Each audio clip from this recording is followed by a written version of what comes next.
విశాఖలో అక్రమంగా online cricket betting నిర్వహిస్తున్న అంతర్రాష్ట్ర ముఠా గుట్టును పోలీసులు రట్టు చేశారు. 8 మంది నిందితులను సైబర్ క్రైమ్ పోలీసులు అరెస్ట్ చేశారు. నిందితుల నుంచి 2 కోట్ల విలువైన ల్యాప్టాప్లు, మొబైల్ ఫోన్లు, బ్యాంక్ పాస్బుక్లు, ఇతర డిజిటల్ ఆధారాలను స్వాధీనం చేసుకున్నారు. నిందితుల మొబైల్ డేటా ఆధారంగా పశ్చిమ బెంగాల్లోని కోల్కతాలో దాడి చేసిన విశాఖ పోలీసులు ప్రధాన నిందితుడు పకరాని కరణ్తో పాటు 8 మందిని అదుపులోకి తీసుకున్నారు. అంతర్జాతీయ ఆన్లైన్ క్రికెట్ బెట్టింగ్ గ్యాంగ్ ముఠా గురించి ప్రెస్ మీట్ పెట్టడం జరిగింది. ఈ ముఠా శ్రీలంక కాకుండా మన భారతదేశంలో కర్ణాటక, ఆంధ్రప్రదేశ్, ఉత్తరప్రదేశ్, జార్ఖండ్, వెస్ట్ బెంగాల్, మహారాష్ట్ర చాలా రాష్ట్రాల్లో ఆన్లైన్ బెట్టింగ్ చేస్తున్నట్టు మేము గుర్తించాము. మేము బెంగళూరులో, తర్వాత కోల్కతాలో రేడ్ చేసి చాలా మందిని పట్టుకున్నాము.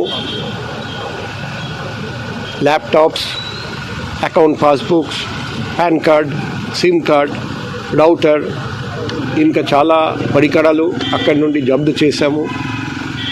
24 మందిని ఇంతవరకు అరెస్ట్ చేశాము. 230 అకౌంట్స్ ఇంతవరకు స్క్రూటినైజ్ చేశాము. ఇంకా 300 అకౌంట్స్ స్క్రూటినైజ్ చేయాల్సి వస్తుంది. ఒకరోజు చూస్తే 2.5 లక్షల కంటే ఎక్కువ మంది ఆన్లైన్ బెట్టింగ్లో ఒకే రోజు పాల్గొన్నారని మనకు తెలిసింది. ఇంతవరకు 2 కోట్ల రూపాయలు ఈ అకౌంట్స్ నుండి ఫ్రీజ్ చేశాము. ఇంకా దాదాపు 500 కోట్ల పైన లావాదేవీలు జరిగాయని ఆల్రెడీ గుర్తించాము. ఇంకా 100 కోట్ల పైన లావాదేవీలు జరిగి ఉండొచ్చు అని అంచనా వేస్తున్నాం. ఈ ముఠాలో ఇంకా ఎవరైనా ఉన్నారా అని మేము వెతుకుతున్నాం, గుర్తించడానికి ప్రయత్నం చేస్తున్నాం. అన్ని అకౌంట్స్ స్క్రూటినైజ్ చేస్తే, అన్ని మొబైల్స్, అన్ని ల్యాప్టాప్స్, మిగిలిన పరికరాలు స్క్రూటినైజ్ చేస్తే మొత్తం ఎంతమంది బాధితులు ఉన్నారండి మన ప్రపంచంలో ఈ గ్యాంగ్ వల్ల, వాళ్ళు ఎంత పోగొట్టుకున్నారు మనకు తెలుస్తుంది. మేము సైబర్ క్రైమ్ వాళ్లకు ఇన్స్ట్రక్షన్ ఇచ్చాము. ఆ అమౌంట్ కూడా మొత్తం సీజ్ చేసి తర్వాత బాధితులకు రిఫండ్ చేయడానికి మనం ప్రయత్నం చేయాలి. మీ ద్వారా పబ్లిక్కి 2 కోరికలు. ఒకటి, దయచేసి ఆన్లైన్ కానీ ఆఫ్లైన్ బెట్టింగ్లో పాల్గొనకండి. నెంబర్ 2, ఎవరైనా కమిషన్ ఇస్తామని మీ అకౌంట్స్ అడిగితే దయచేసి ఇవ్వకండి. ఆ మ్యూల్ అకౌంట్స్ వాళ్ళు సైబర్ నేరాలకు ఉపయోగిస్తారండి, మీరు ముద్దాయిలు అయిపోతారండి. కాబట్టి జాగ్రత్త. సార్, రోజుకి 2.5 లక్షల మంది బెట్టింగ్ యాప్స్లో యాక్టివ్గా ఉంటున్నారంటే అసలు టీనేజర్స్కి ఏం చెప్తారు సార్?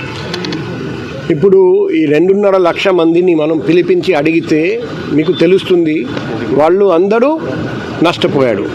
కాబట్టి బెట్టింగ్ చేసి ఒక్కసారి మీకు ప్రాఫిట్ రావచ్చు, కానీ 100 సార్లు ట్రై చేస్తే 99 సార్లు మీకు నష్టమే వస్తుంది. కాబట్టి యువత జాగ్రత్తగా వినండి. దయచేసి బెట్టింగ్ ఆన్లైన్ కానీ ఆఫ్లైన్ కానీ పాల్పడకండి. క్రికెట్ ఎంజాయ్ చేయండి, మ్యాచ్ టీవీలో చూడండి, స్టేడియంకి వెళ్ళి చూడండి, కానీ బెట్టింగ్లో పాల్పడకండి. మీ విలువైన డబ్బు పోగొట్టుకుంటారండి. కాబట్టి జాగ్రత్త. ఆన్లైన్ బెట్టింగ్ గురించి మీ దగ్గర ఎటువంటి సమాచారం ఉంటే, ఆఫ్లైన్ బెట్టింగ్ గురించి, గ్యాంబ్లింగ్ గురించి ఏదైనా సమాచారం ఉంటే దయచేసి మీ లోకల్ పోలీస్తో ఆ సమాచారం పోలీస్కి ఇవ్వండి. వైజాగ్లో ఉంటే దయచేసి మాతో షేర్ చేసుకోండి, మేము వెంటనే చర్య తీసుకుంటాం. ఇప్పుడు ఇంటర్నేషనల్ మ్యాచెస్కి బెట్టింగ్ ఎక్కువ, ఎందుకంటే ఇంటర్నేషనల్ మ్యాచ్ ఉంటే ఇంట్రెస్ట్ ఎక్కువ. పబ్లిక్కి ఏ మ్యాచ్కి ఇంట్రెస్ట్ ఎక్కువ, ఆ మ్యాచ్కి బెట్టింగ్ ఎక్కువ. ఏ మ్యాచ్ ఎవరు చూడరు, ఆ మ్యాచ్కి బెట్టింగ్ తక్కువ జరుగుతుంది. ఐపీఎల్కి కూడా జరుగుతుంది. వేరే ఇంటర్నేషనల్ మ్యాచ్ మన ప్రపంచంలో ఎక్కడ ఇంటర్నేషనల్ మ్యాచ్ జరిగితే, ముఖ్యంగా భారతదేశంలో ఆ మ్యాచ్లో ఇండియా టీం పాల్గొంటే ఎక్కువ బెట్టింగ్ జరగడానికి అవకాశం ఉంది. కాబట్టి పబ్లిక్ అందరూ జాగ్రత్తగా మీకు మా వార్తలు నచ్చినట్లయితే మా ఛానల్ ని సబ్స్క్రైబ్ చేయండి, లైక్ చేయండి, కామెంట్ చేయండి. మరిన్ని వార్తల కోసం R9 టీవీ ఛానల్ ని చూస్తూ ఉండండి.